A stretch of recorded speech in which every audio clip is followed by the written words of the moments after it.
Chennai வானகரத்தில் financier வீட்டில் கொள்ளையடித்த 3 பெண்கள் உட்பட 6 பேரை போலீசார் கைது செய்தனர். அவர்களிடமிருந்து 2 லட்சம் ரூபாய் மற்றும் வெள்ளி பொருட்கள் பறிமுதல் செய்யப்பட்டது. சென்னை போரூரை அடுத்துள்ள வெங்கடேஸ்வரா நகரில் வசித்து வரும் இளவரசன் என்பவர் பினான்ஸ் தொழில் செய்து வருகிறார்.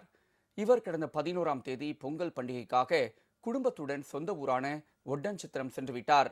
இதனை நோட்டமிட்ட சிலர் வீட்டின் பூட்டை உடைத்து அங்கிருந்த 8 சவரன் தங்க நகைகள், 13,20,000 ரூபாய் பணம், வெள்ளி பொருட்கள் மற்றும் செல்போன் உள்ளிட்டவற்றை திருடி சென்றனர். வீட்டின் பூட்டு உடைக்கப்பட்டிருப்பதை கண்ட அக்கம் பக்கத்தினர் இளவரசனுக்கு தகவல் தெரிவித்தனர்.